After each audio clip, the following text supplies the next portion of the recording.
I'm thinking about ghosts. I just read an article about how we found what they call raspberry sugar. They just found these complex sugars in deep space. They found a galactic cloud of it just waiting to form a planet or whatever of this complex sugar. And they're going, "Look, life, the basic building blocks of life can be found in deep space."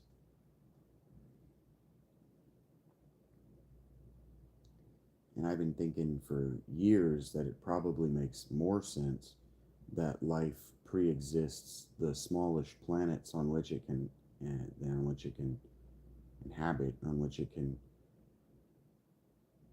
form the complex life forms that Earth has arrived at, or that these simple sugars have arrived at, these proteins and whatever else. I don't know. That they could arrive at on a planet like ours, but our planet is exceptionally unique in the universe.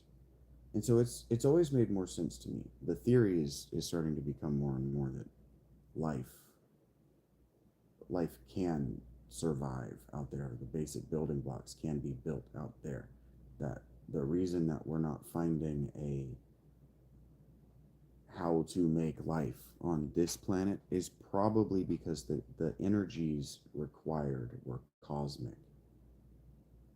And so if you need energies, if the energies in the bottom of the ocean just aren't great enough, or the energies that we can generate on this planet just aren't great enough to get these proteins, these molecules to bond to one another and be alive in a sort of Frankenstein sense, that probably means that the energies needed are cosmic, and that they probably happened as the universe was cooling from the hottest stages within the first few 100,000 years of the universe to the cooler but not as cool stages around the first or maybe second million years of the universe. That probably before planets even formed, the basicest building blocks formed.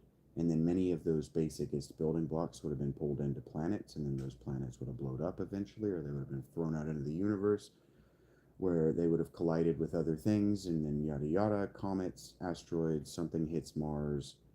Mars ejects the proteins and yada yada that were just lying around on it because it was a failed planet, and they just happened to land on Earth right at the right time, that the oceans are the exact right temperature, the exact right salinity. There's exactly enough ice cap over them so that they can churn and be this perfect thing that allowed the already existing molecules to bond together in the life forms that we would get and have today. That makes sense to me as a timeline. The timeline that they present today, they can't recreate. They don't have the energies necessary. And as far along as we are in energy production, energy creation, we haven't reached those energies. It just says to me that we're looking at ourselves as too significant. And we're looking at ourselves, humanity, we're looking at ourselves as too significant for the wrong things.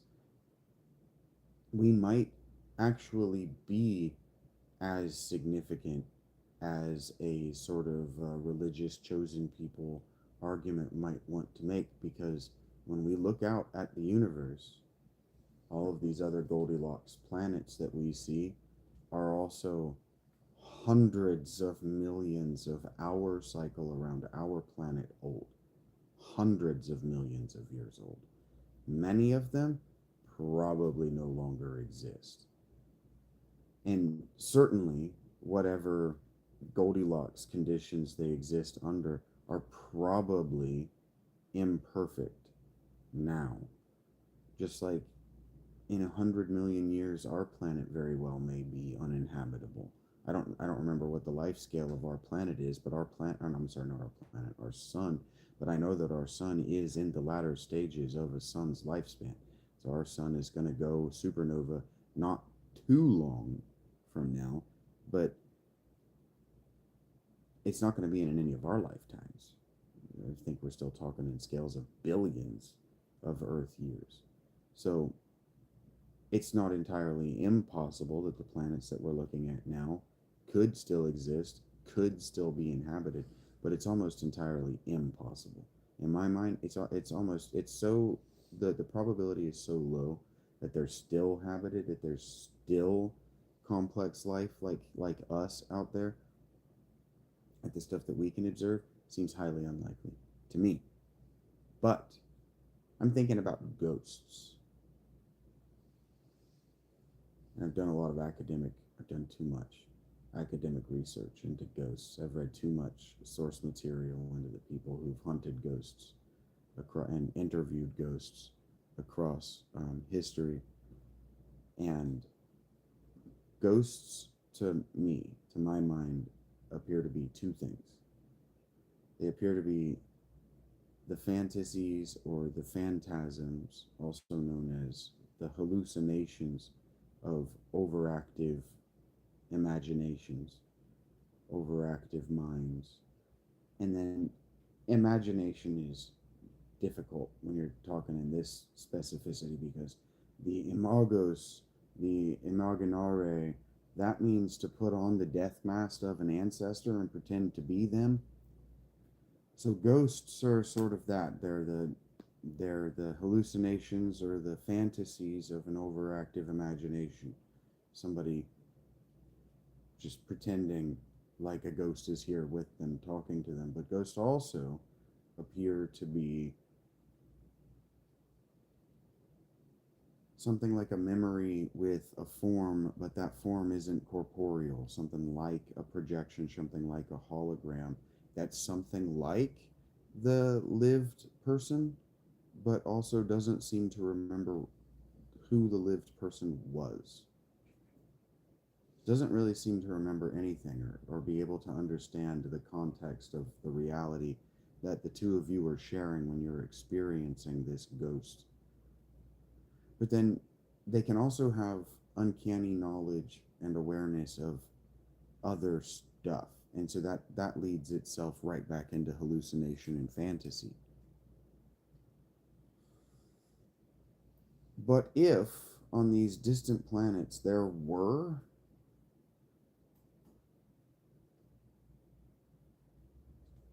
highly civilized, highly developed, intelligent life like us, and they for whatever reason had souls like us, and it is the soul that lingers, because the soul doesn't have anything to do with the intelligence. The body is where the information is stored, so it wouldn't have access to the same sort of person or bodily information. And somehow they were able to get to us because they were not connected by space and time, but were able to perceive light, and each one of us sparks off light, and then from the distant universe or distant space, our planet looks to them sort of like it looks to us when we see it, on the side that's not lit by the sun. It takes pictures of the planet from space or low Earth orbit. It's just all lit up now with electric lights. So if our planet looks like that to them,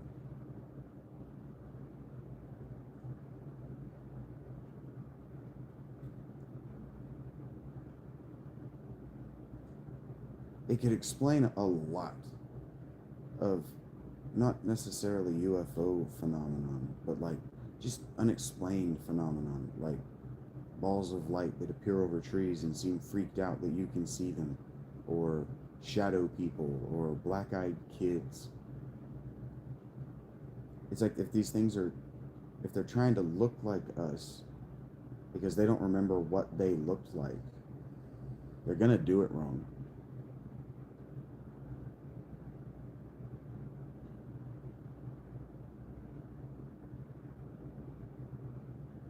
And so I'm trying to think like, okay, that doesn't have to be an actual explanation for what's happening in the world. It could be a thought experiment to put in a novel.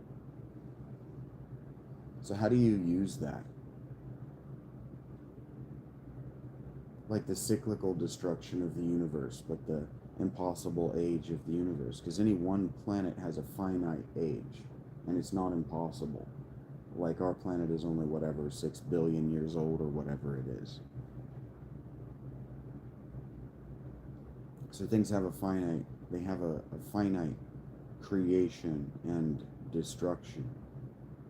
Just like civilization has a finite creation and destruction. You know, the United States celebrated its second and a half centennial, 250 years, 9 days ago, right? And so that's a finite construction, creation, formation. You can say formation if you prefer. Planets have a finite formation in time, and there was a place where it happened, even if that place was stretched out in four-dimensional time space across 100 million years. It's still a place.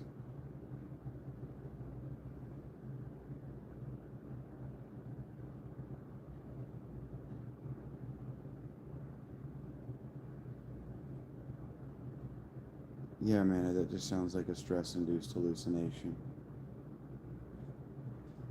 You might want to seek diagnosis for schizophrenia.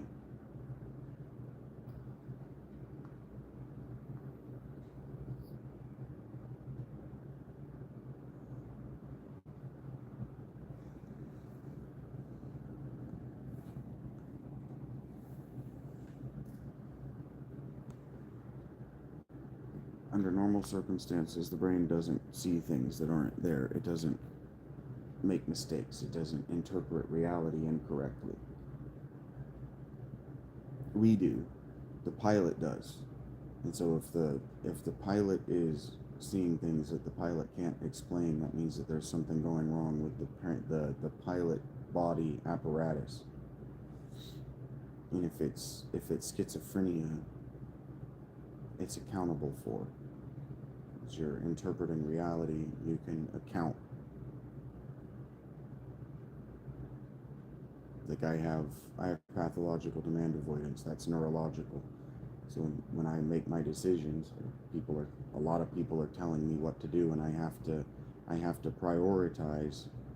I can take into account that my brain is going to do it in the order that it wants, because it's neurological. Hi, Hazel.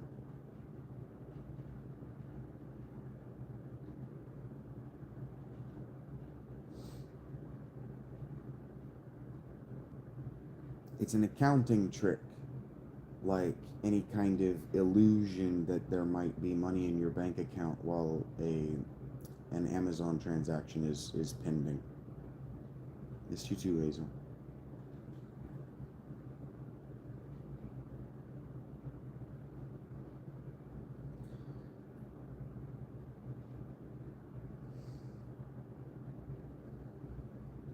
I keep thinking about real ghosts. Like, what would it really be like if you were seeing a ghost?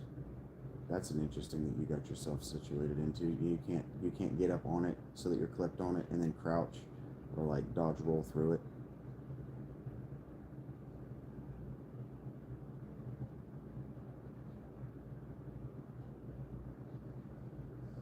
You don't have like a dash or anything like that. And you don't have a roll at all.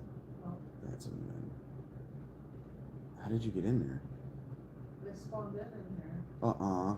And you can't just fly out of the oil well? Oh, that's some bullshit. That's fucked up. And That's if you... Bethesda. No shit. And if you... So you have to fast travel to somewhere else? Wow. And that's not yours. That's a permanent fixture of the game. Yes, that thing right there. Wow. Good job, Bethesda.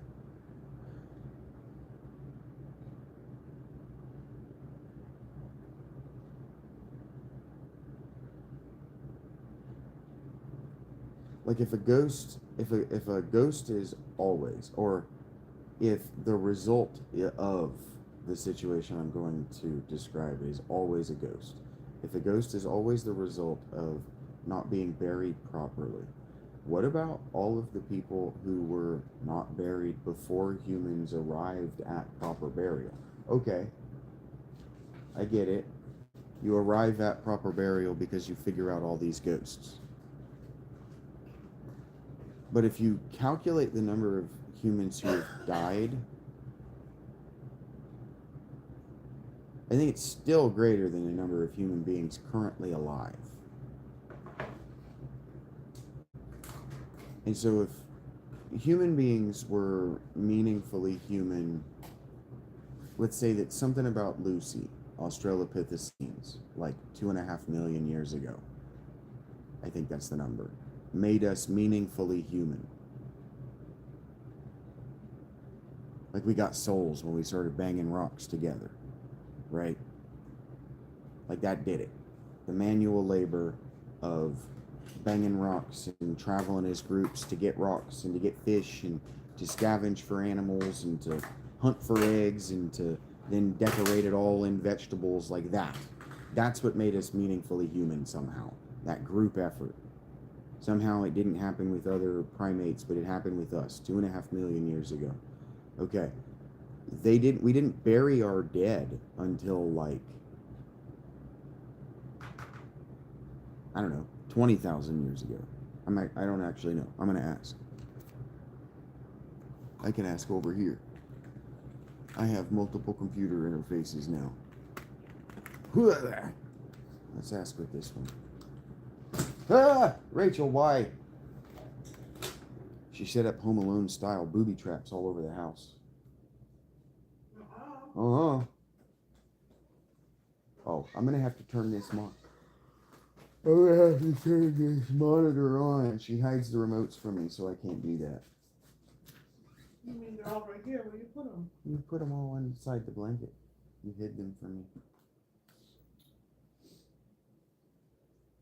Which TV did I point that at? That smells like a stinky sweet potato. So like the alternative historian crowd, they ask like, why did technology lag for so long? And technology lagged for so long because there was no industrial impetus for technology to not lag for so long. The industrial impetus was actually for technology to lag. For example, Rome was an agrarian, anti-industrial economy. Their investor class, as we think of them today, they're the people responsible for it. They wouldn't spend money industrializing. They believed that if the slaves didn't have menial work, back-breaking, body-breaking, soul-destroying work, that they wouldn't work at all, and they would become a lazy and boring consumer class that insisted that the people who own everything pay for everything. So rather than that, they just kept everyone slaves. Doesn't that sound a little bit like the American Revolution? Not revolution, Civil War. Like, doesn't that sound a lot like the setup of the American Civil War? Like, am I the only person who hears like these stories and just sees the setup and then wants to see the simulation of how the story plays out if they want to hear it at all? Like, we know how these stories played out, right? So if we know the setups, we can almost always predict accurately how they came out, right? And so if Rome was an agrarian society that didn't want to industrialize, and the American Civil War was fought between two halves of an American people, one half that were entirely industrial and almost socialist in their affect, and another half that were agrarian and based on a slave economy. You know how this is going to play out. The industrialist Germans are always going to win that war. Always.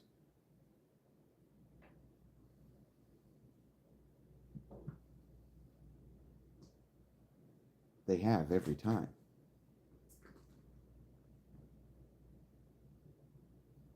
So the agrarianism, the return to cult agrarianism in the 1970s was always doomed. So like if you're holding on to it, yeah, goodbye all of you. All of you are holding on to this agrarianist cult. Every one of you is holding on to an agrarianist cult, terrified of industrialism. But what you don't understand is industrialism won in the 1860s, y'all. Industrialism won. If you were born in the 60s, industrialism won a century before you were born. The return to agrarianism is a return to tribal chiefs and fiefdom. You don't want that.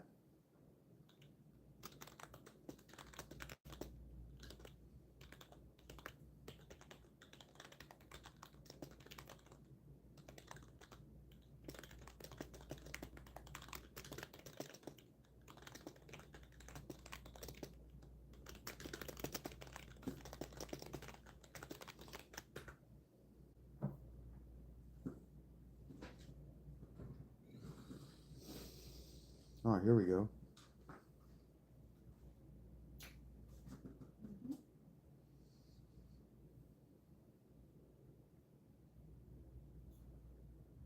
Can you pull that corner of that TV back toward me a little bit?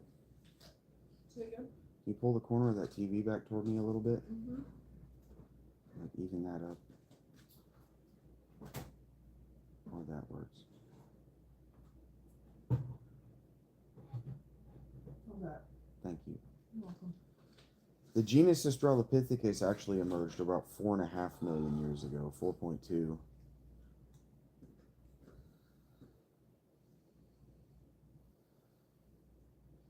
Lucy was 3.9 to 2.9 million years ago.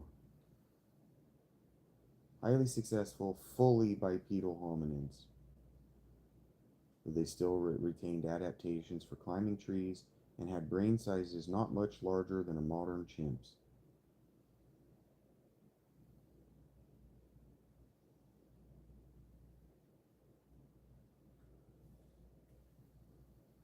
Oh.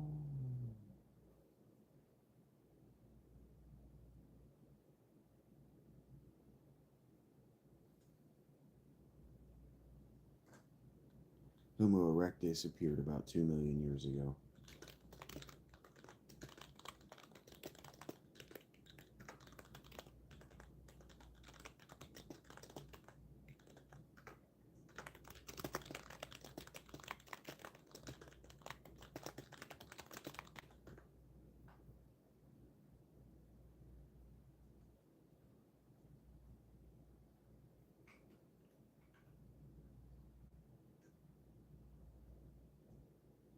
I don't need two choices.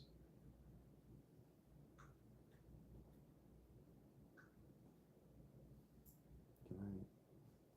Oh, I don't want to.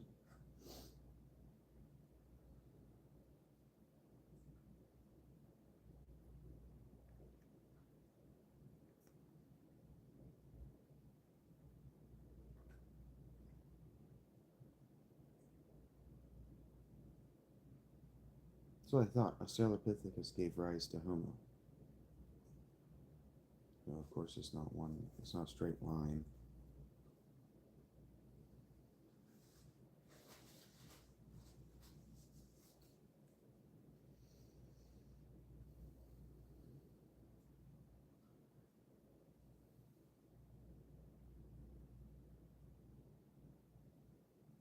Yeah, so Australopithecus and Homo erectus, they existed together for a while.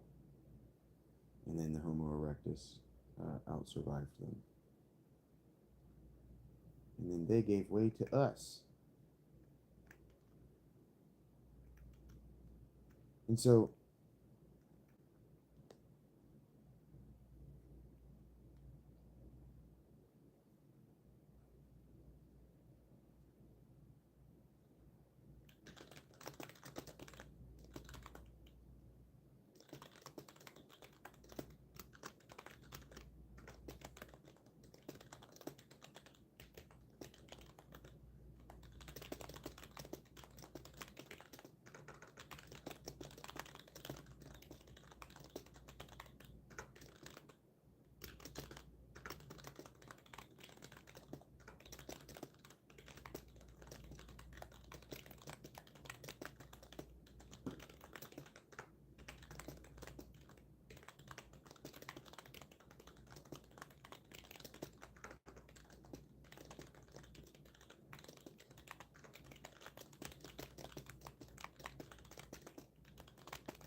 yeah, so I'm right. Homo sapiens were slow to bury their dead. Usually we just abandoned them where they fell. But we took more care of our vulnerable, ill, and dying living members than other aspects of the Homo family tree. So, like the question, why did we outsurvive the Neanderthals, the Denisovans, all these things? Um, we used to say, oh, it's because we cared about our dead, and it actually turned out that we didn't care as much about our dead. as we said we did, um, other Homo species cared about their dead significantly more than we did. Yeah. So we started burying our dead. The oldest undisputed deliberate burial of a Homo sapiens was sometime between 100 and 120,000 years ago. And so I'm thinking like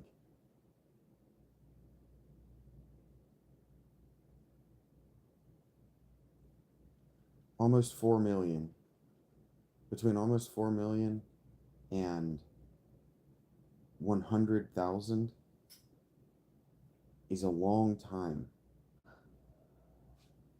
if every one of those that's left behind creates a ghost.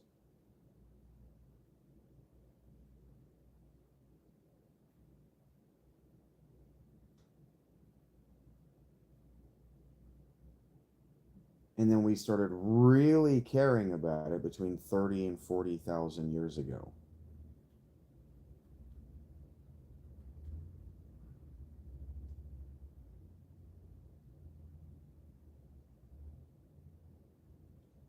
Yeah. So if we only really started caring about it 40,000 years ago, enough that we started to retain this institutional memory about, no, we got to make sure that these people are buried properly. Where are all those ghosts? That's potentially billions of ghosts.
Yes.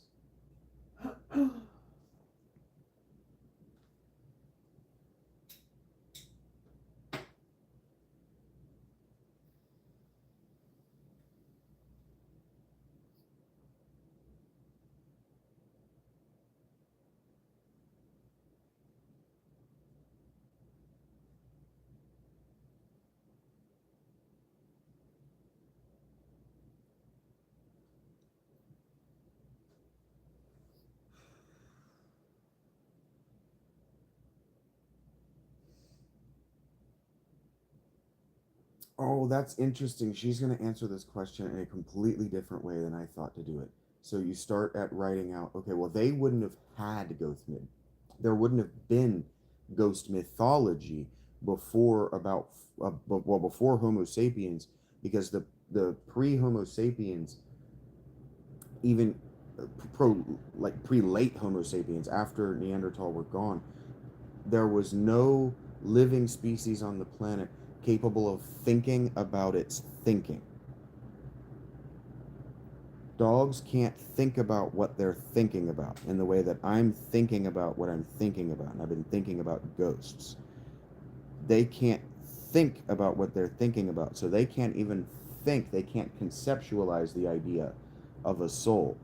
So they wouldn't have had mythology. They wouldn't have drawn pictures of ghosts. They wouldn't have made pictures of extraterrestrial aliens. Um, they wouldn't have made humanoid figures that represent the higher states of thought, because they wouldn't have experienced these things. Say that there are ghosts from other civilizations out on other planets and in time and space. That's what a lot of UFO encounters claim. Not encounters, not UFO encounters, just contactees. They claim that these people are people from way far away planets, but they're spirit bodies. They might be ghosts in that way. So if we think about them as ghosts, things before maybe 40,000 BP, maybe even much later, they wouldn't even been able to conceptualize the ghost, even if it were happening. So if you develop the technology, you figure it out sometime around, I don't know, 4,500 BC or 45,000 BP. You figure out the technology, or maybe it's 100K, some isolated tribes figure it out, and then the whole species really starts to care around 40 BP. That's still a 60,000 year lag where there are all these ghosts piling up. So why didn't they have the mythology before that? There was no ghost to contain in their minds before about 40 BP, 40K.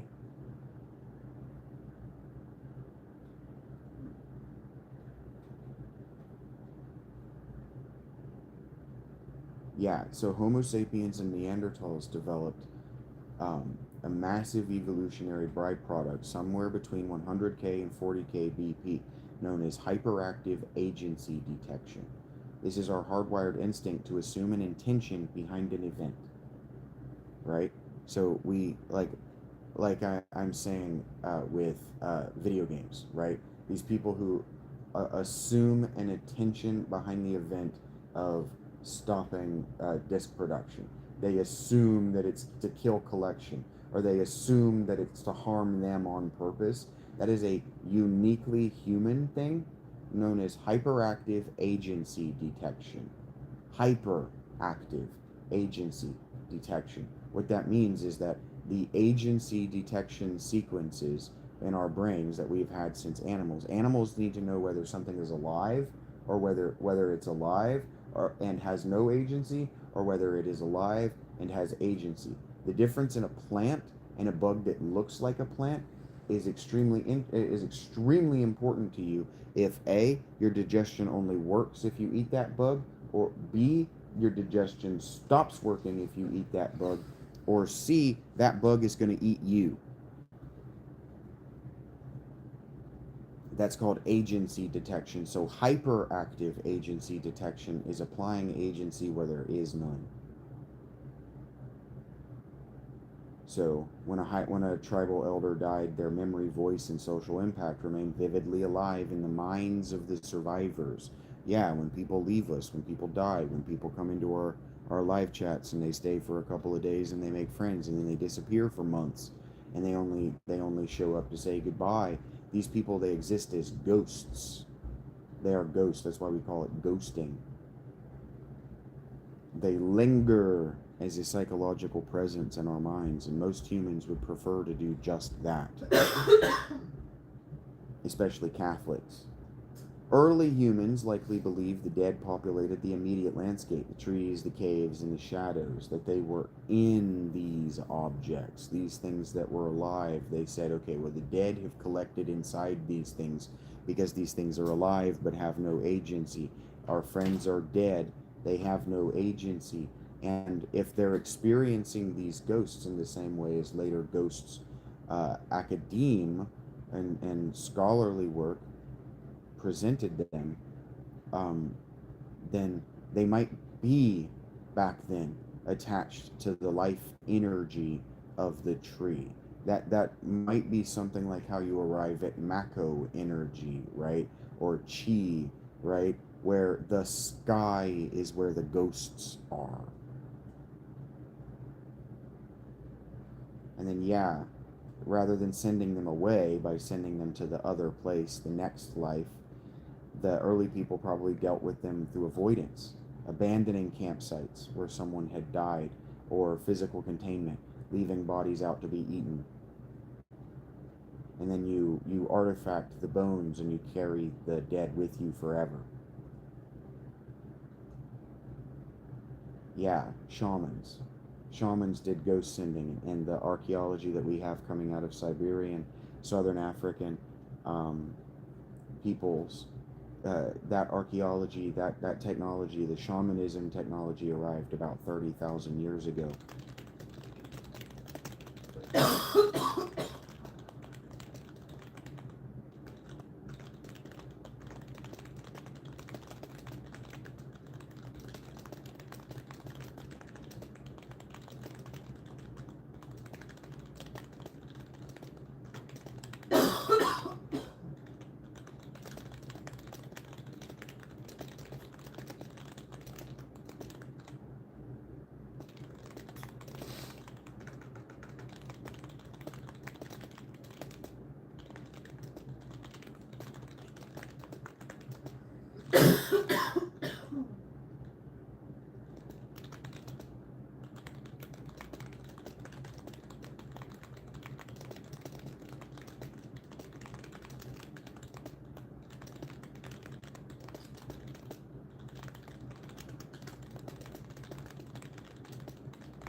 I'm glad I'm wasting my time going live and trying to talk to you guys about this.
Paul the Deacon wrote the history of the Lombards in 700 AD. And he explicitly, I'm always talking about Lombard churches. You guys always talking about Lombard churches when I'm talking about ghosts. And they had this custom known as perticae, which is the Latin word for poles or beams. And Paul the Deacon in the late 700s wrote explicitly about these perticae. And the way it worked is if a Lombard warrior or hunter died far from home, whether killed in battle or the south or lost in the wilderness, and his body could not be recovered, his family would go to their community cemetery. They would plant a tall wooden pole in the ground, and on the very top, they would mount a small wooden figurine of a dove. Crucially, the beak of the wooden bird was carved to point exactly in the direction of the place where the loved one was believed to have died. It was a literal spiritual compass, a physical anchor meant to give a displaced soul a direct line of sight back to its ancestral home. A cemetery filled with these poles looked like a forest of artificial trees topped with birds looking out across the horizon.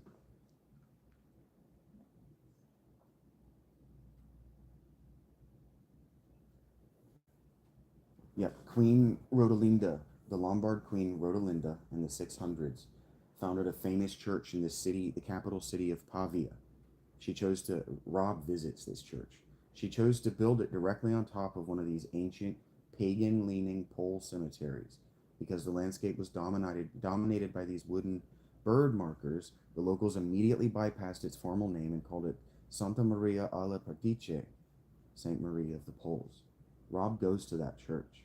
I read you that scene where he goes to Pavia and he stands out in front of that church. And then he goes to Saint Maria della Portico, I think is what it's called. And Peto is having a spiritual breakdown.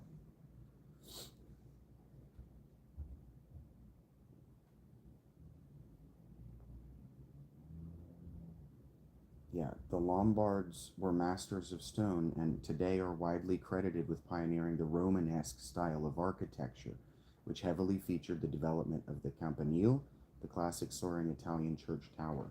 Before these towers were used to hang heavy bronze bells to call the living to Mass, their architectural precursors served a deeply animist structural purpose. They were literal stonework evolutions of the tribal perticae. By building a massive, hollow stone pillar that stretched into the sky, often left entirely open or slatted with arched windows, bifera, at the absolute peak, they were scaling up the old technology. It was an architectural lighthouse for the disembodied. If the old wooden poles could guide a single sun's soul back from a distant battlefield, a massive, hollow stone tower could act as a permanent community-wide haven for any wandering spirit captured in the wilderness between worlds. It perfectly bridges the gap. These people understood. We don't anymore. But I think the reason we don't anymore is because these technologies still stand. Those towers still stand. So if there aren't ghosts wandering around anymore, it's because sometime before 1100 AD, our ancestors figured out how to send them all away.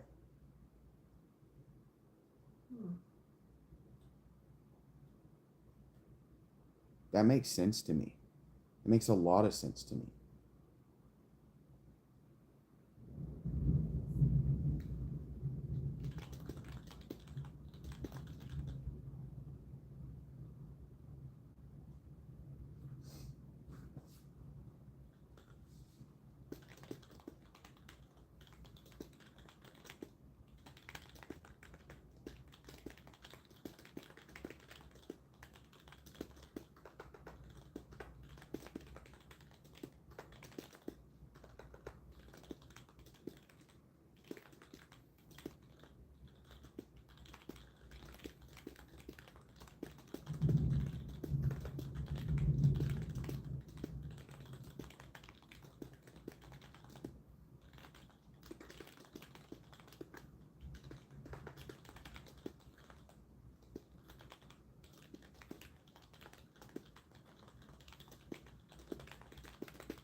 Yeah, so in these ancient stories, like in the Greek, Roman, early medieval accounts, if a ghost showed up, it wasn't there to rattle the silverware. It was an intact, agonizingly raw presence.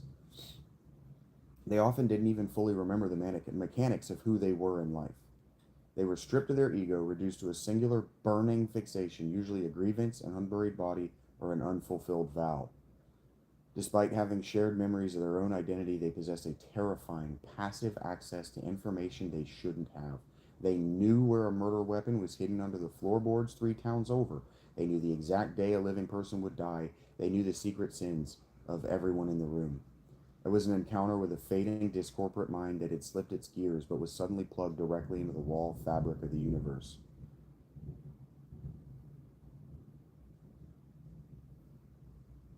And then when I point to about 1100 AD being when this ended, Gemini says, by the late Middle Ages, or by the high Middle Ages, the Catholic Church in the West, building on those early frameworks of Pope Gregory and Buddhist Taoist institutions in the East, had fully standardized the technology of the dead. It was no longer a lone shaman in a cave trying to bargain with a wild spirit. It was a global bureaucratic machine. They instituted massive systemic rituals to clear the landscape. And Catholicism, they formalized purgatory, the establishment of All Souls Day, and the creation of chantry gospels where priests were paid to do nothing but say perpetual masses for dead souls.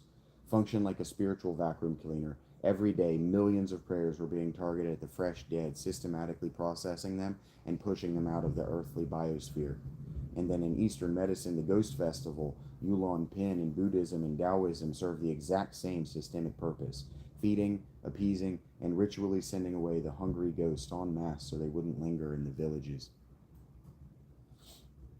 And so in our world, because our ancestors spent thousands of years building these cultural and spiritual grids to collect and process human souls, the baseline population of wild human ghosts on Earth plummeted.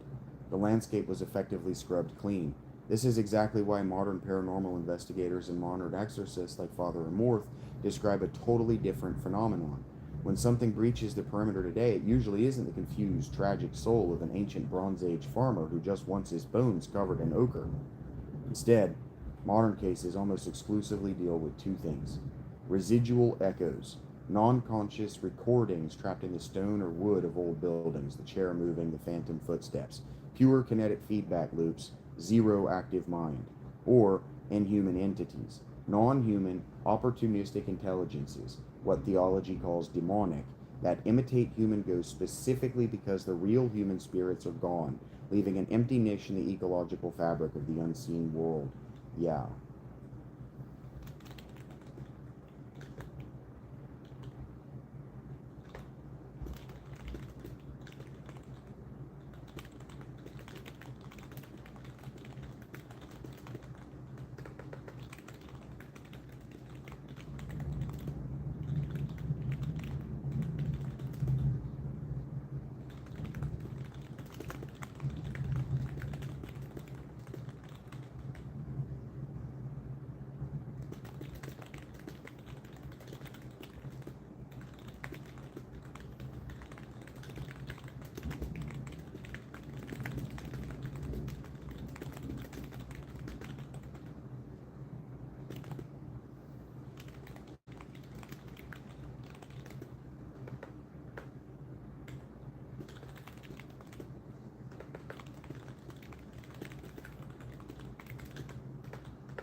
So I keep thinking about the Sallie House in Kansas, or the Bell Witch in Tennessee, or accounts documented by the Puritan minister Increase Mather in 1684.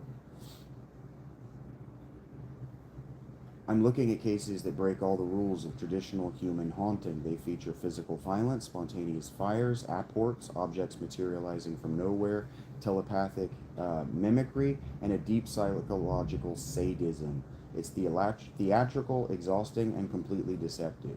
It masquerades as a dead child, like Sally, specifically to gain an emotional foothold. And you're spot on. It says I'm spot on. A structural standpoint, there's no functional difference between that and classic UFO abduction or high strangeness encounter. They're the same thing. If you look at the behavior of the entities in these famous cases alongside modern UFO contact reports, they use the exact same psychological playbook. To follow Sun Tzu's advice and truly know what we're looking at, we have to look past the surface camouflage, ghost versus alien, and look at their mechanics. The Bell Witch didn't just terrorize that family. She sang hymns, debated theology, and spat out biblical verses at lightning speed. And UFO lore entities frequently do things that make no logical sense. Asking a witness for a cup of water, or handing them a pancake made of space grain, the Joe Sementon case. This absurdity is a deliberate tactic. It breaks human logic, isolates the witness, and ensures that if they tell anyone, they sound completely insane. So the mimicry of intent, they adapt to whatever the cultural landscape of the era will accept. In Increase Mather's 17th century New England, they presented as witches and familiars because that was the dominant framework of fear. In the 20th century, as humanity looked to the stars, they traded the sulfur for chrome and presented as travelers from Zeta Reticuli. Both the Sallie House phenomenon and close encounter UFO cases leave human witnesses physically depleted, plagued by autoimmune issues, or locked in deep states of dread. They're feeding on or manipulating something fundamental within our human biology and consciousness. So Sun Tzu's Art of War reminds us, if you know the enemy and know yourself, you need not fear the result of 100 battles. By treating this as a spectrum of intelligence rather than a religious or sci-fi movie, we can move past we can see the battlefield clearly. These things are oftentimes just neutral intelligences, like the cosmic refugees or wandering essences we talked about. They might be drawn to Earth's life energy or our nuclear flashpoints out of raw, desperate need for an anchor. They might interact with us cryptically, but their goal isn't our destruction, it's their own survival. They're an ecological factor, like what people used to say about Martians. A malignant intelligence, the Bell Witch, the Sallie House entity, or the more sinister controlling elements of the UFO phenomenon, behaves like a predatory parasite. They don't want an anchor, they want territory. They exploit the fact that our ancient shamanic perimeter has been largely decommissioned or forgotten.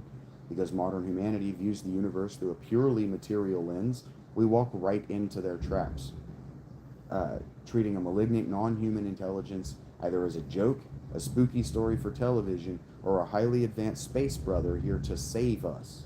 I think Free Body Problem did all three of those things. I'm not trying to throw punches at the dark. I'm just trying to understand it.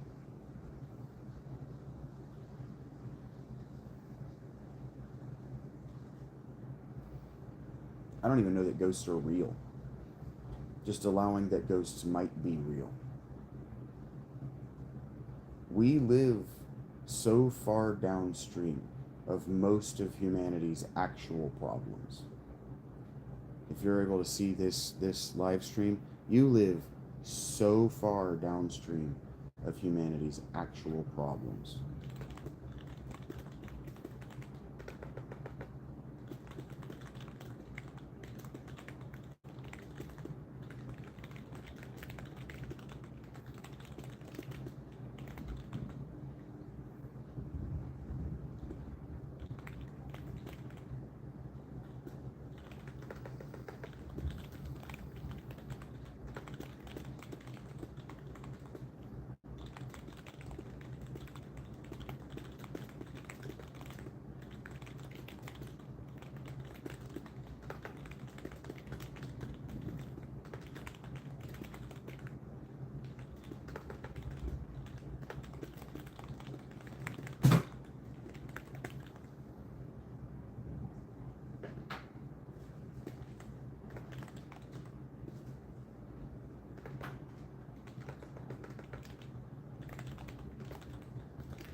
I hate that idea so much, though.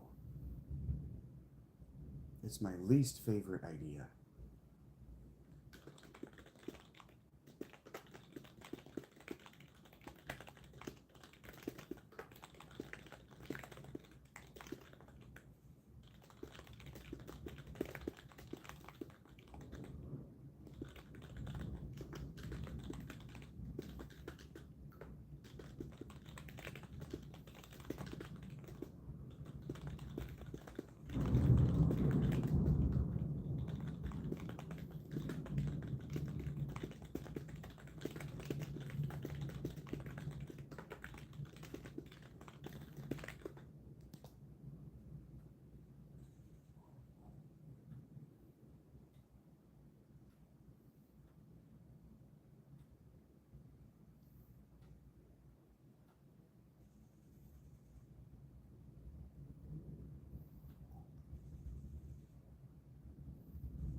That's not a bad idea.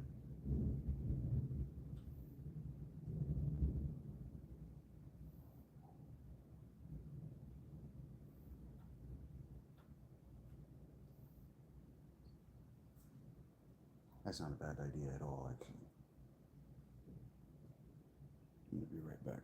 I have to go potty, and then maybe I'm gonna do some singing or something. Nobody likes that, but I'm gonna do it. I like it. I love it. Yeah. You say so. Why don't you say so? I'll be right back. I think what I can do is I can take what I know. I'm trying to figure out how does the civilization of living human beings keep out the dead? I have an idea. They don't yet. That's the answer. They need her to figure it out because she has this thing that does it because she survived by eating ghosts, right? I have an idea.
What's up, son?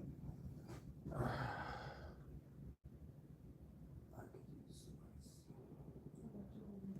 Do ya? Yeah, why are you questioning everything I'm saying? I don't know, because it seems like the right thing to do at the time. No.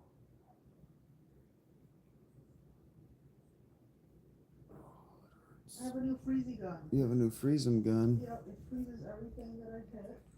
And it also leaves like cum stains everywhere. Look. I don't have any weed already packed up. What Got you. in the name of God? I let her take the day off to play video games, and look what it got me. You can do it. I know, baby. I'm joking. You can do it. No, you're not my mom. Yeah, you're not my mom. You're not my wife. You're my daddy though. What?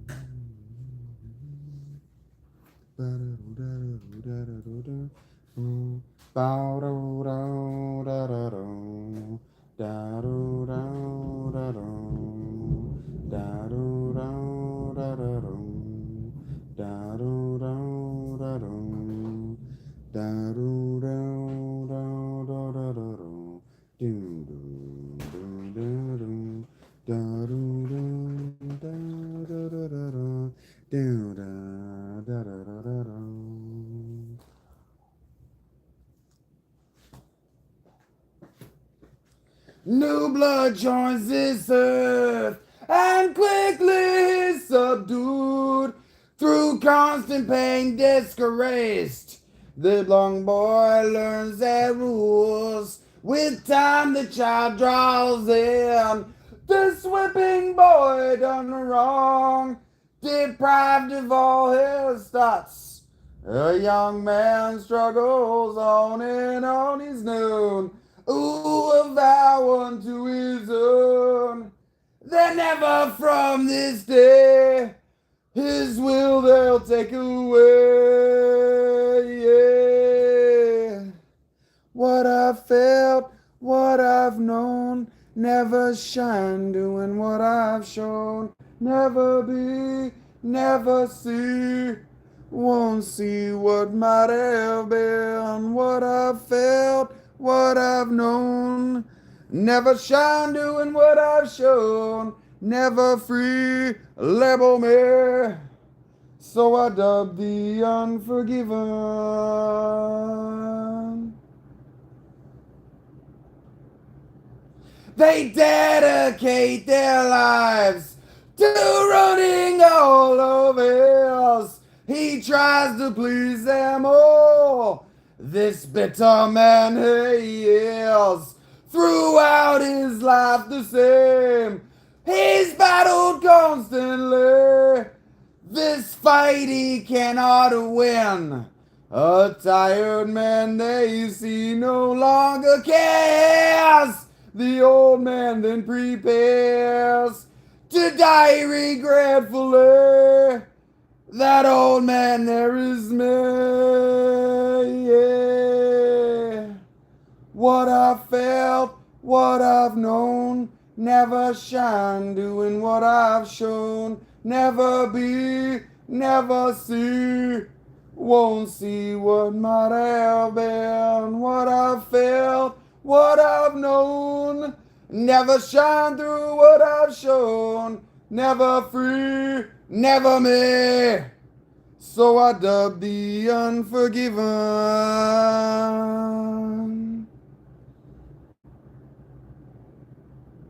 Bo-doo, bo-diddle-doo-doo-doo. Boo-boo-doo-boo-boo-doo-doo. Boo-doo-boo-doo-boo-doo-boo-doo-boo-doo. Boo-doo-boo-doo-boo-doo-boo-doo.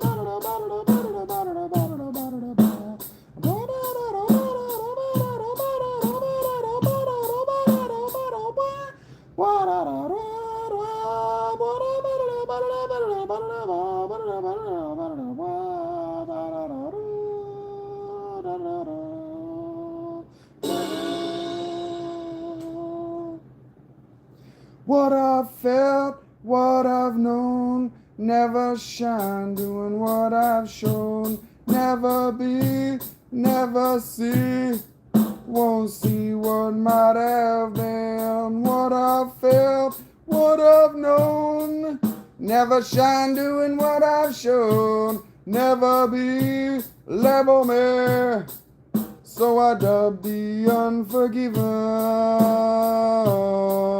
Whoa, whoa.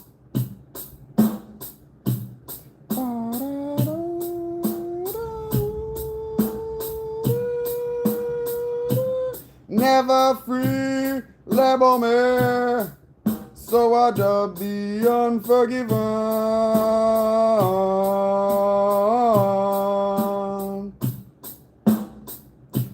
Label me, I'll label you, so I dub the unforgiven.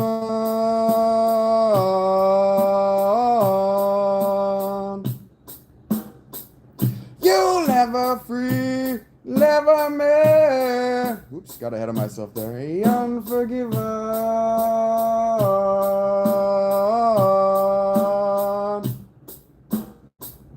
You labeled me, I label you, so I dub the unforgiven.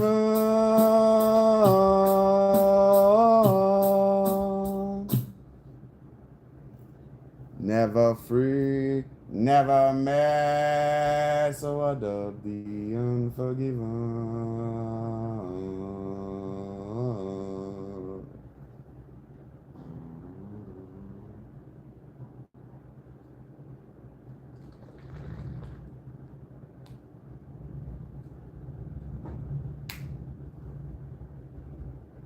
I bet you I can't do this, but I'm gonna do my best.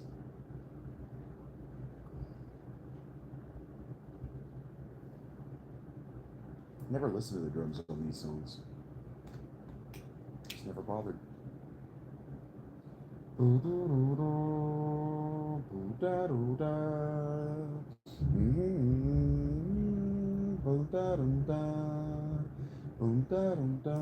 I bet if we cleaned up your guitar and got a pick and tuned it, I could figure out how to play this stuff. Not this.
I can't remember anything. Can't tell if this is true or a dream. I feel it's real. This terrible silence stops with me. The war is through with me. Like up, I cannot see that there's not much left of me.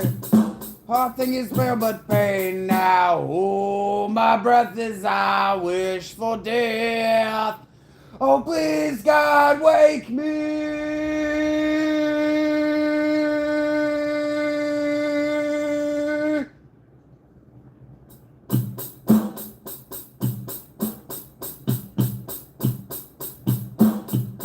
Back to the war is much too real.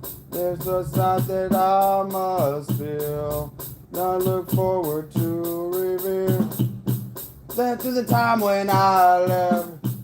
Back to the tube that sticks in me. just like a wartime novelty, tied to machines that make me be. Cut this life off from me. Oh, my breath is I wish for death. Oh, please, God, wake me.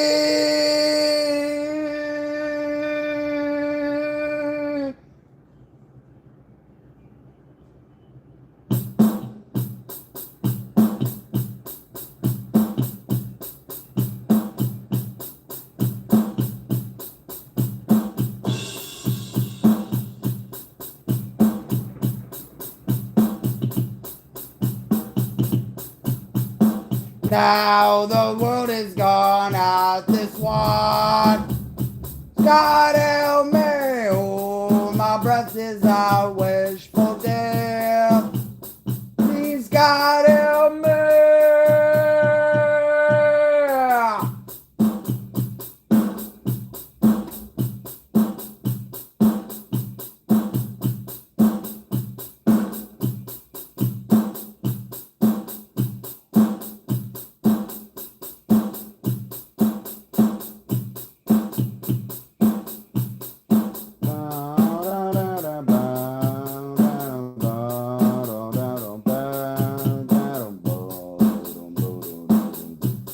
Easy.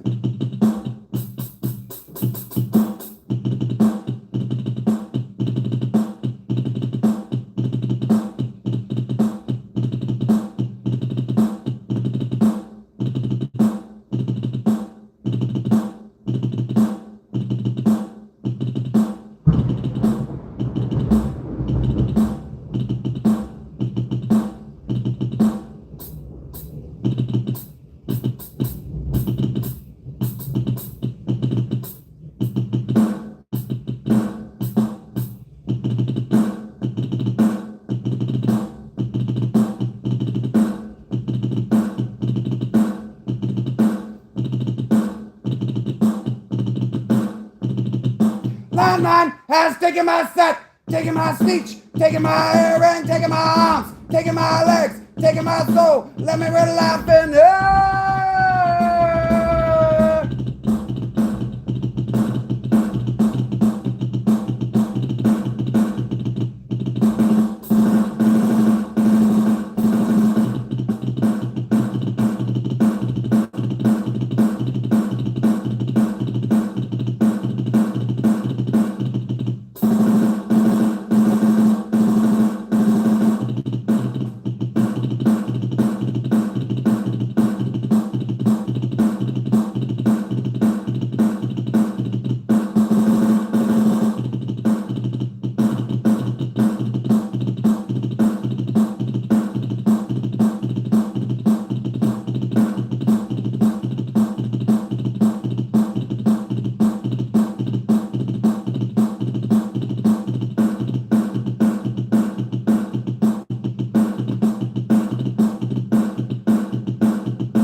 That's hard. Good job. You're great. Hi, Jar. Hi, Cindy. I don't love hearing that you're unwell, but I love that you're positive.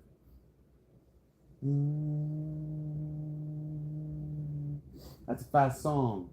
You did very good. My elbow hurts now.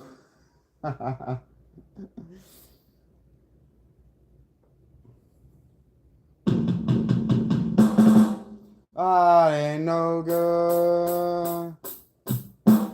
I live by the wood. I say I ain't bad. I'm the best that I've had. No, it ain't right. But I'll fight my whole life just to prove that I was right. The day it went down, I was out on my path. I'm feeling so bad. I'm a suspect now. I'm a vagabond tramp down on the lamb. I live by the walls. They say I ain't bad. I'm the best they have had.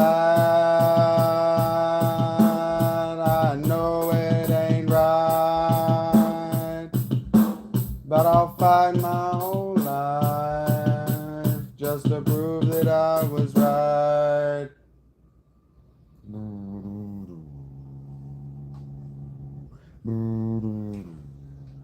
Thank you, Reggie. You're welcome.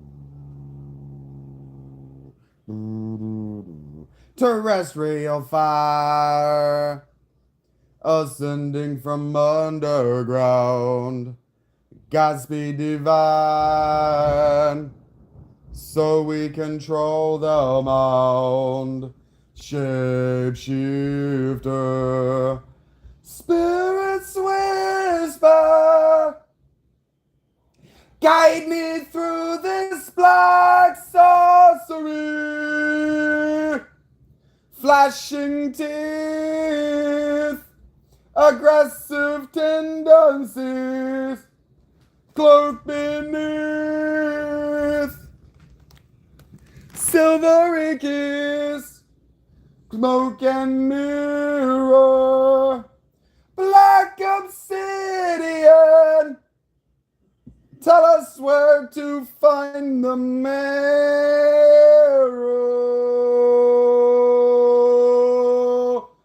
The prophecy will be realized. Lord of the near and the nigh, possessor of earth and sky.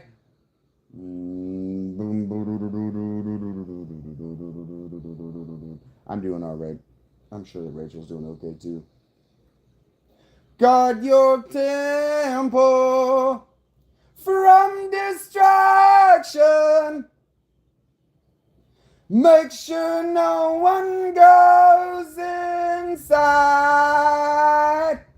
The prophecy will be realized. Lord of the near and the nigh, possessor of earth and sky.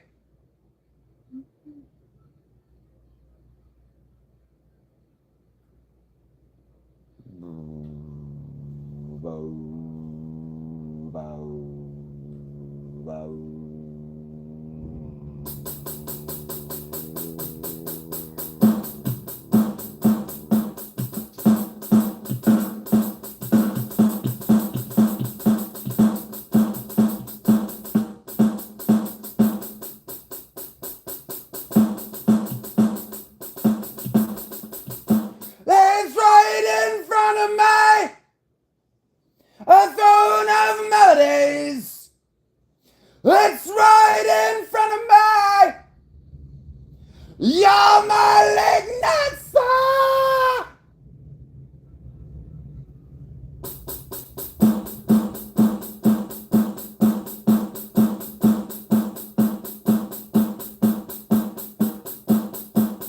It's right in front of me.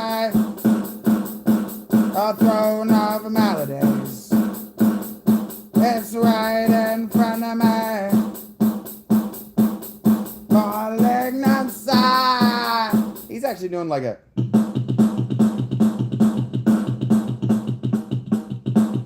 I can't even come close to this. He's all over the snare on this. This is just ghost noted all the shit. There's no way.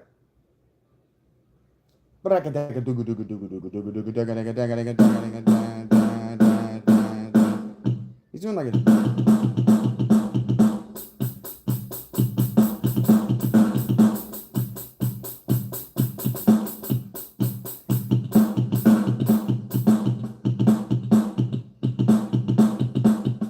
That's hard.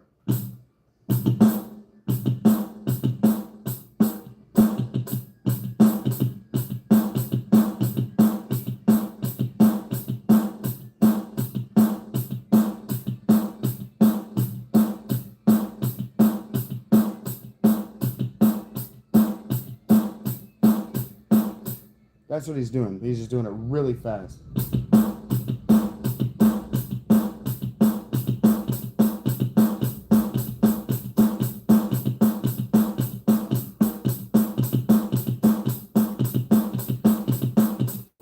And then singing over top of it. That's hard. Luckily, he has 2 hands and 2 feet. Trying to do this on 3 fingers.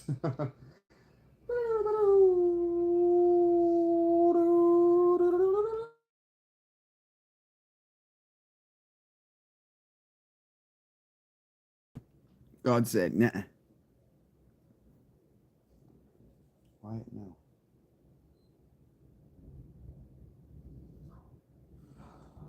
It's not sending a signal to the TV.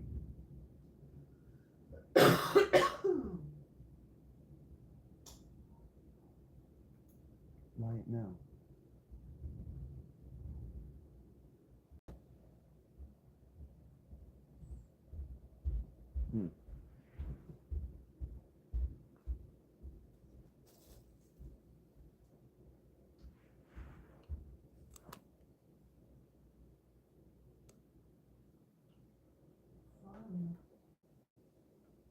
Mm-hmm. It does. I believe in you, Ed. I just realized how loud that thing is.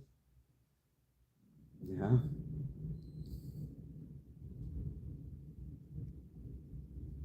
That's not good.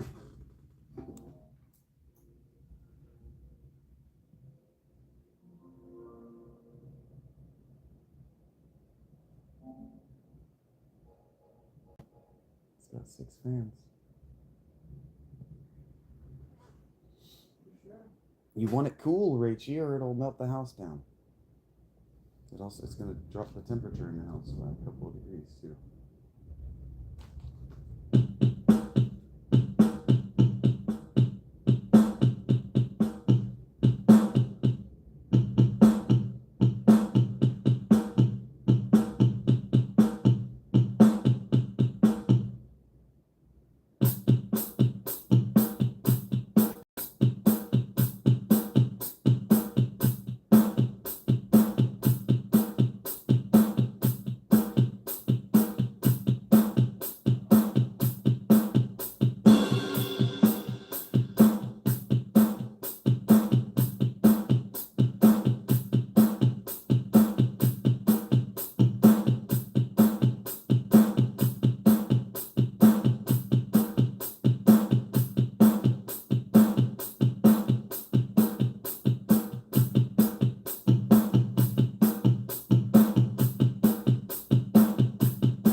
You don't remember where it was? No, because it moves around. It moves around. What the hell? That's like a random encounter. How are you supposed to find it now, Rachel? It's a rare random encounter. It's a rare random encounter. Kind of like me. I'm a rare random encounter. Yeah. I'm a rare spawn in the world.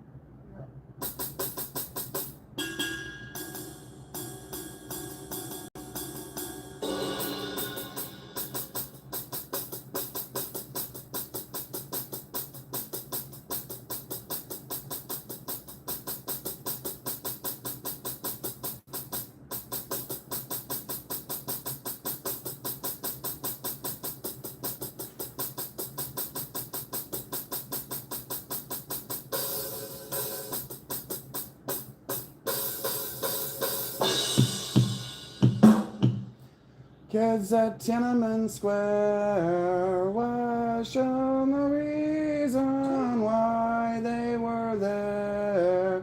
They disguise it, hypnotize it, television made you buy it. I'm just sitting in my car and waiting for my she's scared that I will take her away from there. Dreams and her country left with no one there. Mesmerize a simple-minded propaganda leaves us blinded. I'm just sitting in my car and waiting for my girl.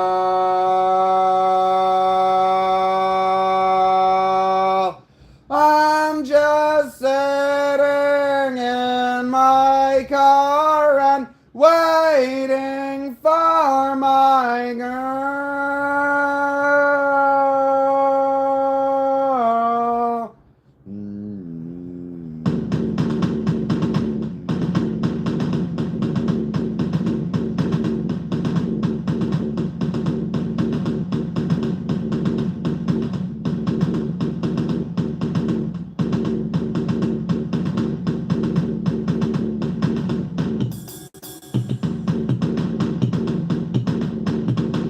I'm just sitting in my car and waiting for my girl.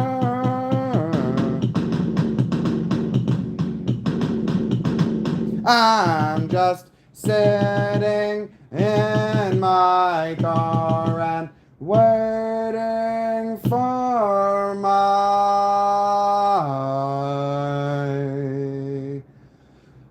girl.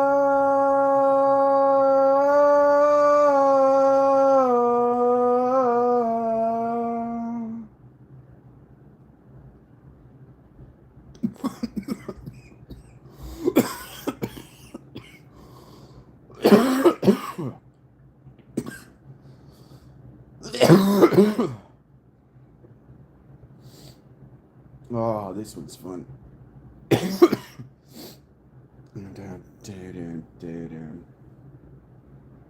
Bad.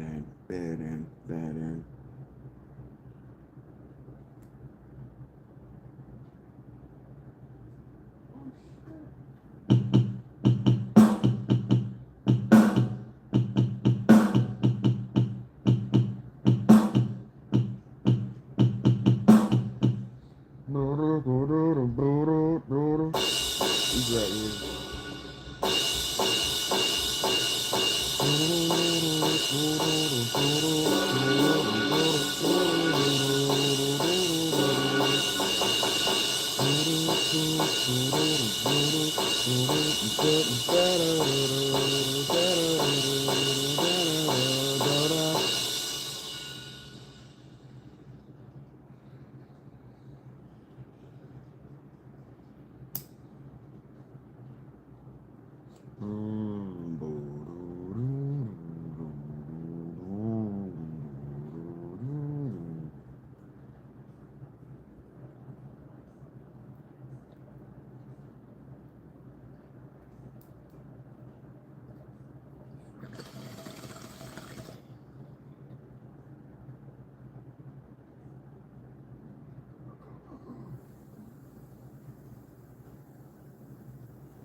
That's hard to do with one hand. My middle finger wants to take over for my thumb.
That's hard.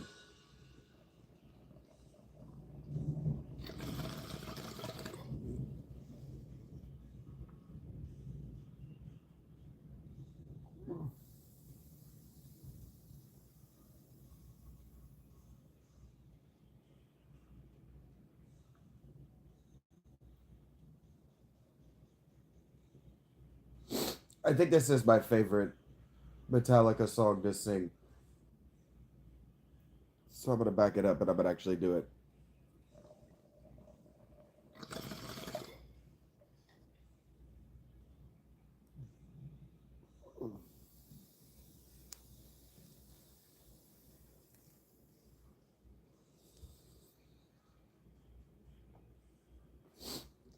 I love you, Lars, but I don't know this song well enough to try to keep up with you. You're doing all kinds of weird, random shit. He's like,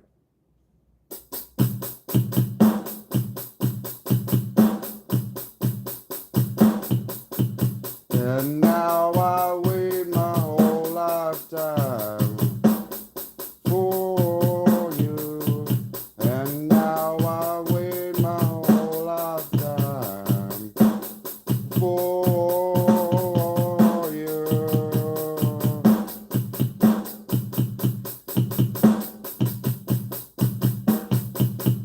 I ride the dirt, I ride the tide for you.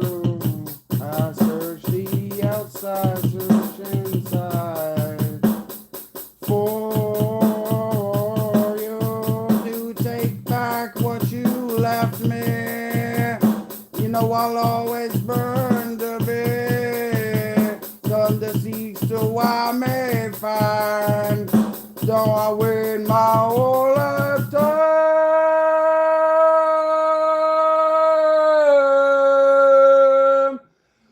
my whole lifetime,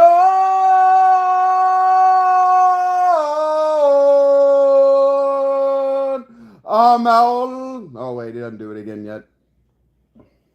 This was my favorite one to sing on my walk home. I'd get behind those doors where I knew my voice was echoing through the whole fucking valley, and I would just go, I'm outlaw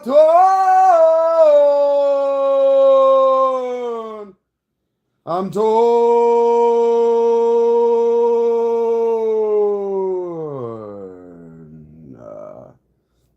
The difference in Metallica and what you don't know about this band, the difference in them and everybody else is that what he puts on the recording, he can do live at full volume. Oh, I'll wear my whole lifetime. for you. So won't I wait my whole lifetime for you.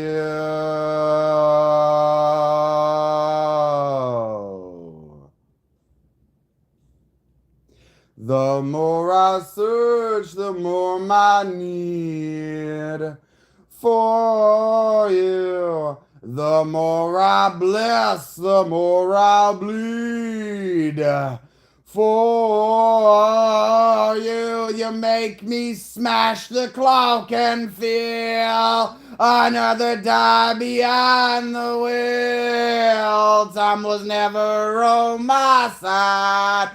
So won't I wear my whole lifetime?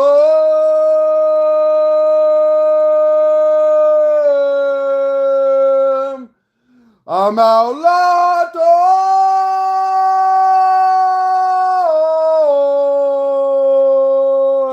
I'm outlaw.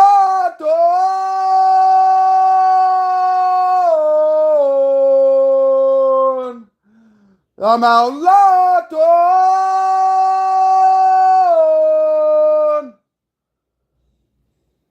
And I'm torn, hear me, and if I close my mind in fear, please pry it open and see me, and if my face becomes sincere, beware,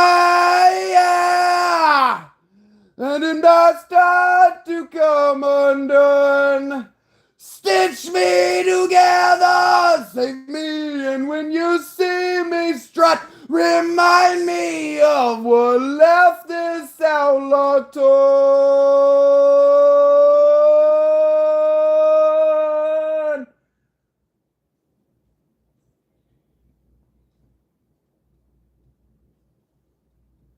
And you could just hear it echo through the whole hills, all the way down into the valley.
This is when Metallica's at their best, man. When James shuts up and just plays his guitar.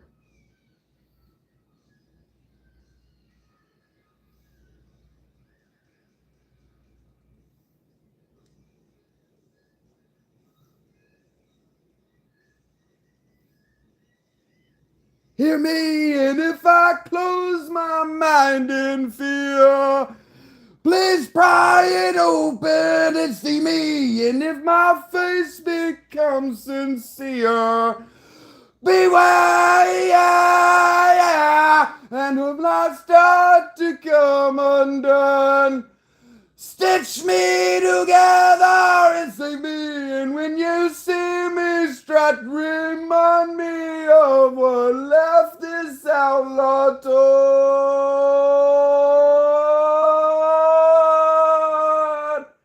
And he does it right, man. He does it right. I can hit all those long notes and I can hold them up all the way because he doesn't grab them from his balls and shove them out his asshole. He anchors them all right up under his sternum and he projects it up. So you can grab that with all the beefiest muscles of your core and just hold that for as long as you can intake a breath.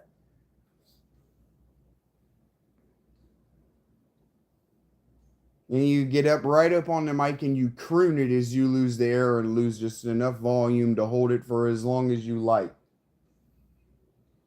That's why Maynard has to stand in the back of the fucking stage.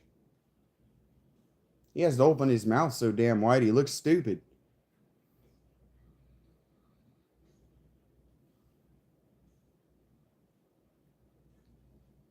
Also, the difference in James and most of these guys is James is over 6 foot.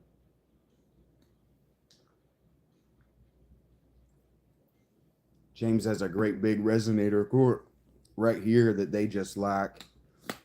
Like Axl Rose has to go to those high notes to resonate because he doesn't have the core. He doesn't have a resonator core to project it out with. So he can't go to those sexy low notes that he leans into without the band shutting the hell up behind him. It's whatever. It's mechanical. So they sound good doing the thing they're good at. And that's why you get good at something. And that's why people shit all over Metallica. Because they'll just never be good at anything, and they just don't like that Metallica is very good at being Metallica. They're very good at Metallica, what they do. This forest is growing faster, and I can tell. Constructions eats away in a massive well. Sound is over. Another making circumstance. Large for ogres and dwarves, lions slice star, run with death, run with death. Thy faces coming closer with every step. Nothing matters. They command him to without every step. Get my teeth out, rip it through the sheets that curves. He's just laying on this the whole song. Arthur, Arthur, diving from the cave. Run with death, run with death. Oh, to be 25 again. He's not doing that anymore. But that's just what the first two verses and choruses are. Now he's on an actual group.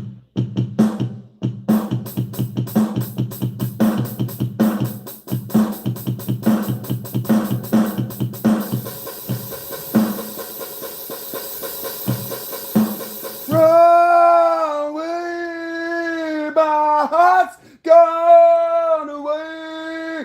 Take out everything, my heart's gone away. Take it now.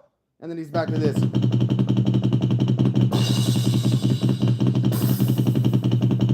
Run with death, run with death. You get it? He's hammering that because you're running from death. It's scary. No fucks given. I can't hear it. I hear you.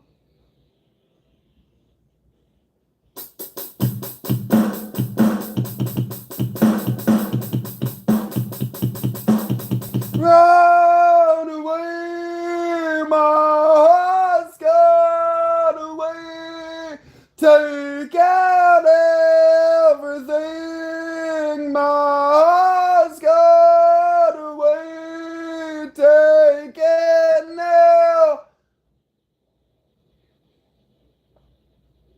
So I don't know if you were listening to that song, but he's painting a picture, you see, in metaphors. What he says is in the chorus, my heart's gone away. You've taken everything. My heart's gone away. Take it now. Somebody has hurt his feelings very deeply. And so he's telling a story about being a hunter-gatherer lost in the woods that's trying to kill him because his life is hostile to him, because he's in despair and he no longer wants to live. So he's running with death. That's what it says. Run with death, run with death. I've gone away, my heart's taken away. You've taken everything, my heart's gone away. Take it now. My love of my life is gone. And it feels like being a guy, a hunter-gatherer with just a stone knife in the woods is trying to kill you. Where do I get my ideas from? So I sit here and sing these songs to you guys. Maybe one day you'll actually listen to the words. I wouldn't be singing the words if they didn't matter to the story. It's a really good record, by the way.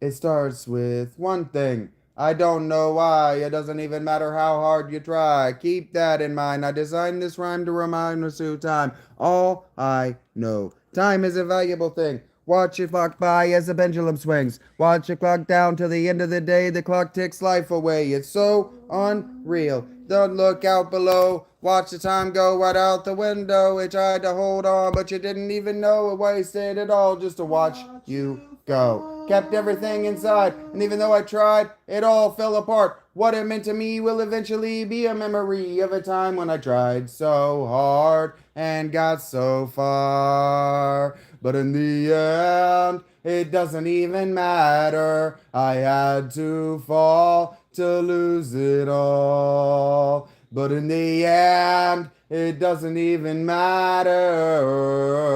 One thing, I don't know why. It doesn't even matter how hard you try. Keep that in mind. I designed this rhyme to remind myself how I tried so hard. In spite of the way you were mocking me, acting like I was part of your property, remembering all the times you fought with me. I'm surprised it got so far. Art the way they were before. You wouldn't even recognize me anymore. You would that you knew me back then, but it all comes back to me in the end. You kept everything inside, and even though I tried, it all fell apart. What it meant to me will eventually be a memory of a time when I tried so hard and got so far. Have you ever thought about how this song was written by high schoolers? And there's nothing wrong with that. But this song was written by high schoolers.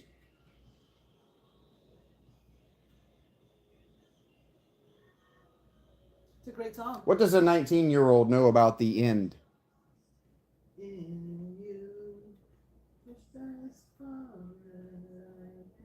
What did you know And anyway, about that? if rap is so transcendent, why can high schoolers release a hit song that I'm singing today to an audience of people who know it and have stayed because they're like, "Ooh, hip hop." And you pushed as far as I can go. For all this, there's only one thing you should know. I've tried so hard and got so far, but in the end, it doesn't even matter. I had to fall to lose it all, but in the end, it doesn't even matter.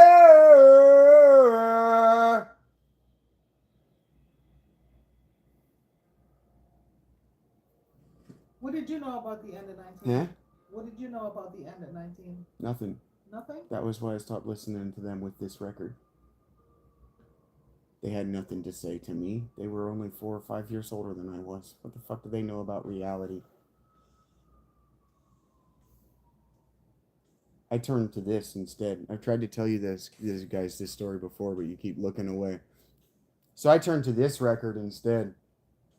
Specifically this song. This song landed with me like he was preaching to the damn choir.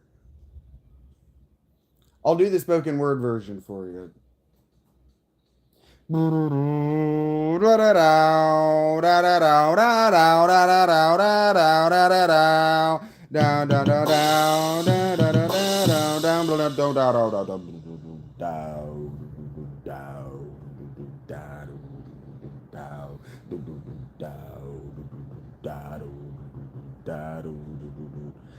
Pride you took, pride you feel, pride that you felt when you kneel. Not the word, not the love, not what you thought from above. It feeds It grows. It clouds all that you know. Deceit, deceive, decide just what you believe.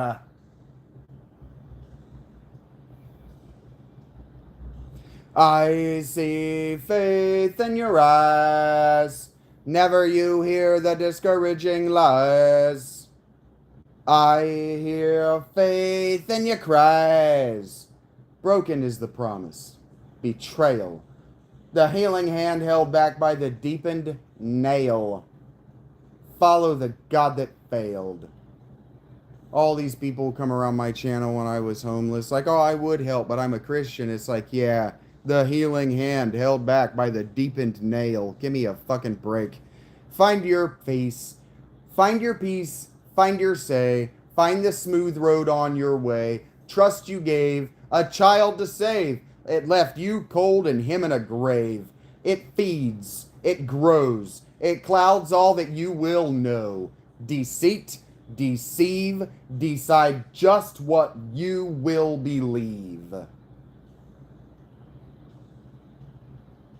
I see the faith in your eyes. Never you hear the discouraging lies. I hear the faith in your cries.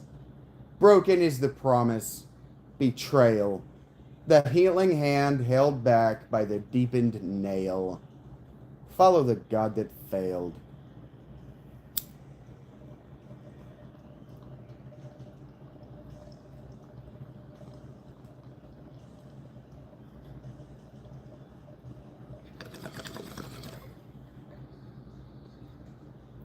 That's a hymn I'll sing along with.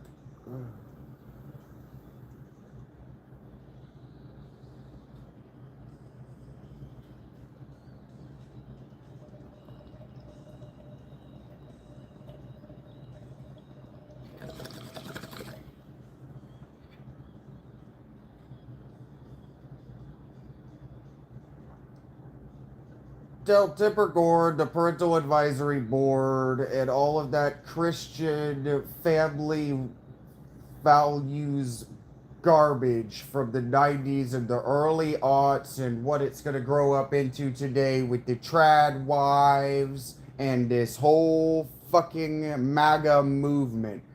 Broken is the promise, betrayal. The healing hand held back by the deepened nail. Follow your God that failed. Keep it to your fucking selves. Every one of you. Pride you took. Pride you feel. Pride that you felt when you kneel. Trust you gave. A child to save. It left you cold and him in grave. I see faith in your eyes. Never you hear the discouraging lies. I hear the faith in your cries. Broken is the promise, betrayal. The healing hand held back by the deepened nail. You follow your God who failed. Follow your God who failed. You just follow it. Broken is the promise. Every one of you who's like, oh, game preservation, oh, my franchise. Follow your God that failed. Broken is their promise. They betrayed you. Get over it.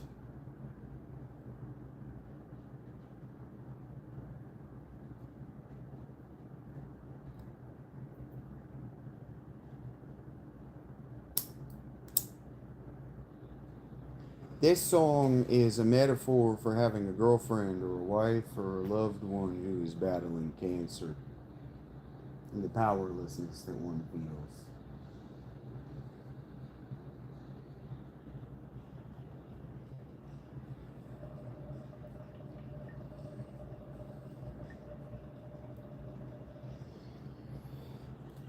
Running outside the Nazca lines. You know, I see you all in white.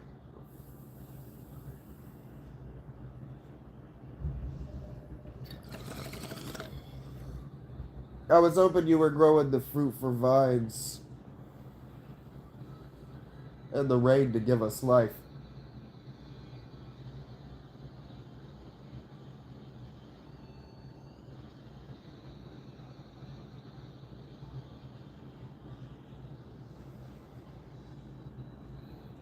Violence born within my mind. I know it always takes its time.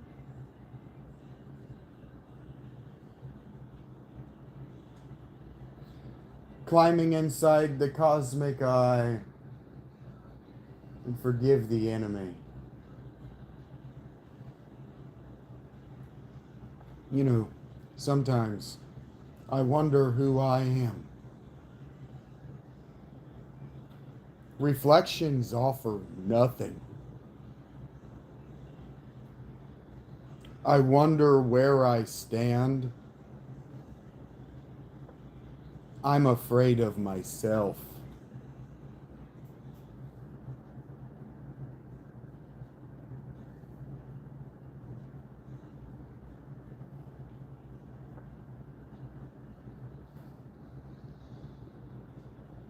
Watching you crumble to the ground made me want to run away.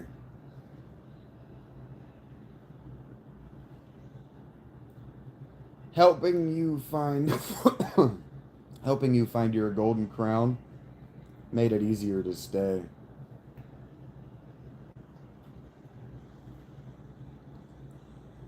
I wonder who I am.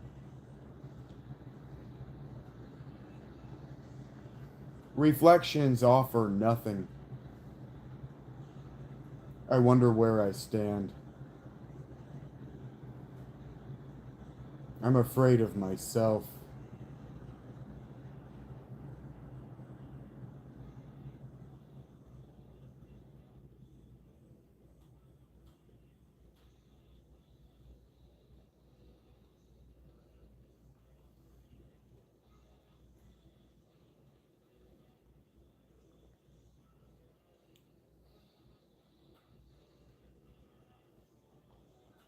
I'm at the bottom of the mountain, unaware of my surroundings. Separation from the spirit. Let the trees fall where they may.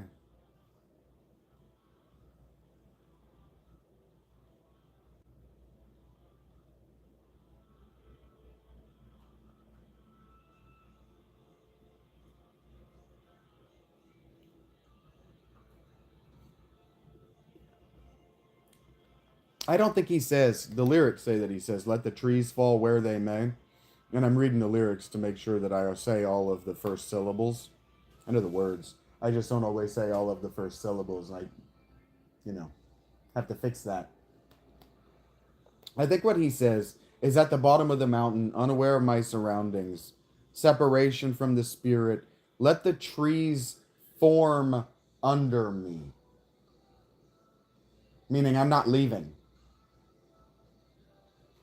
I wonder who I am. Reflections offer under nothing. I wonder where I stand. I'm afraid of myself. I wonder where I stand is not the words of somebody who's moving forward. He's not climbing the mountain. I'm at the bottom of the mountain. It's not let the trees fall where they may. That doesn't make sense. That doesn't mean anything. What trees? What falling?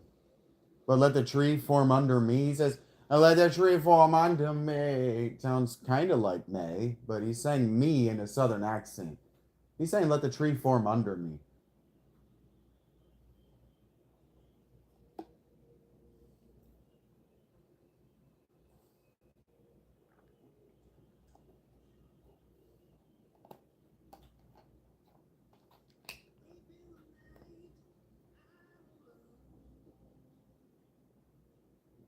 Yikes.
Oh my god, Mastodon's new single is so fucking good.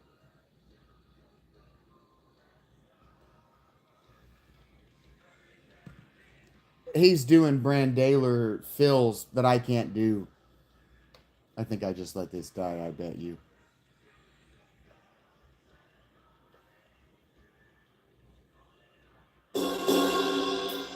He's like, I'm gonna do it, yeah.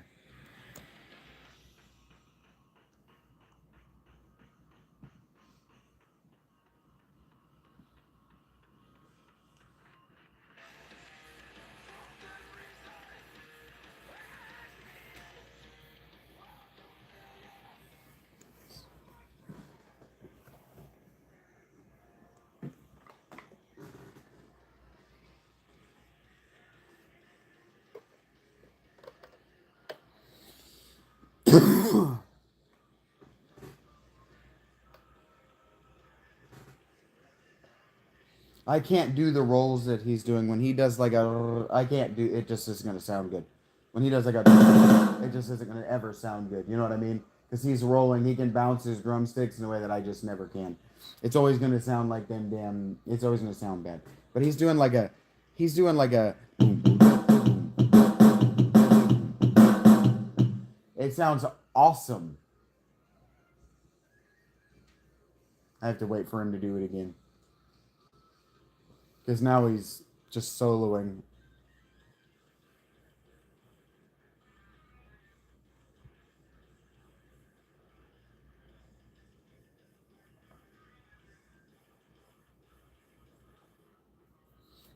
He's doing like this. It sounds so cool.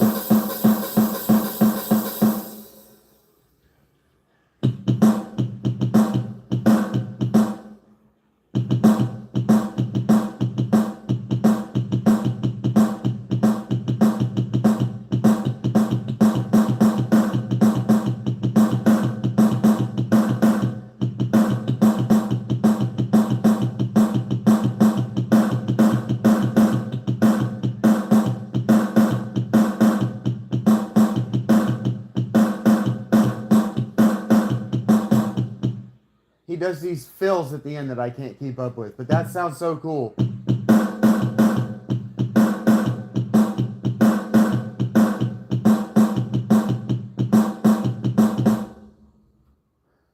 Ah. And I can almost play it.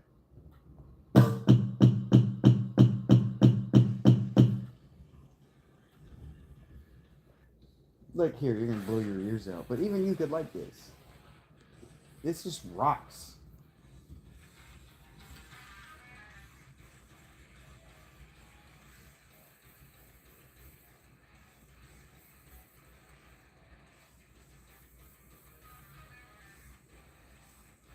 Just let it resolve. Just let it resolve.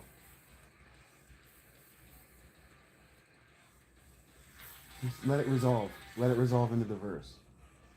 Just listen to the first movement and then let it resolve. Because it's chaos right now.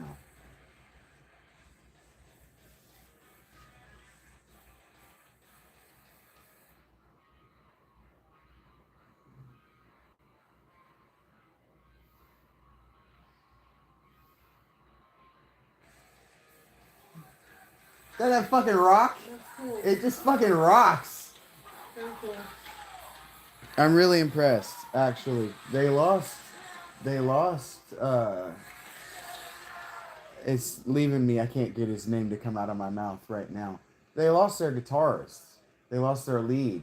So it's missing the thing that would make it weave all together because they're missing a dude. Less than a year ago, right? What? Less than a year ago. Last year. Huh? Less than a year ago. Yeah. Yeah. So this song, yeah, like the lyrics, he says, when you left, you took our hearts and minds. Like, clearly, everything they've written the way they were going to, and then they just didn't backfill any of his parts. So, like, this would have something. That's why that whole side is just empty. You know what I'm saying? It's so well written. They're so good. Mastodon are so good. Ah, man. Like, you guys can't understand how much that that means to me. We were talking about this record, and I tease Rachie about it all the time. This is my favorite Guns N' Roses song.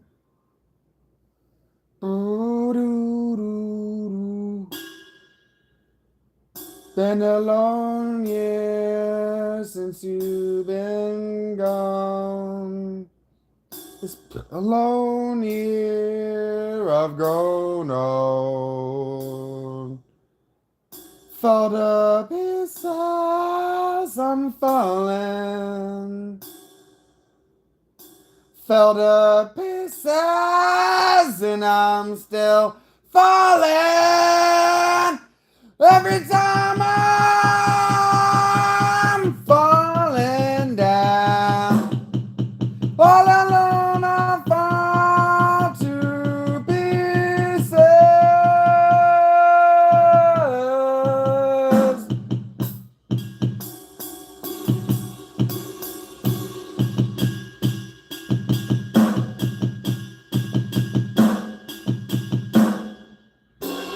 I've kept a journal of memories. Feeling lonely, I can't breathe. I fall to pieces, I'm falling. Fell to pieces, and I'm still falling. Every time I'm falling, all alone I fall. All alone I'm falling down. I'm alone I fall to pieces. Every time falling down, all alone I fall. All the years I've tried were more to go. All the memories that I'm waiting. Will I find you? Can I find you? We're falling down. Well, I'm falling.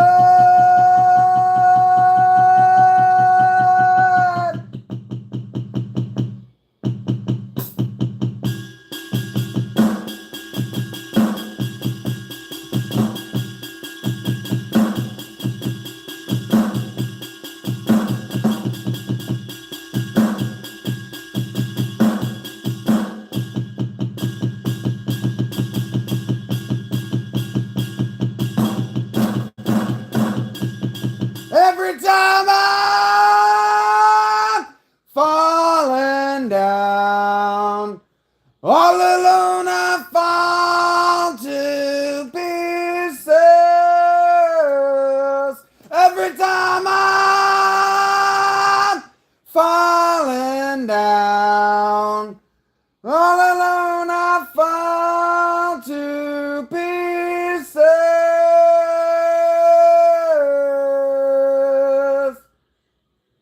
Falling down, all alone I fall to pieces.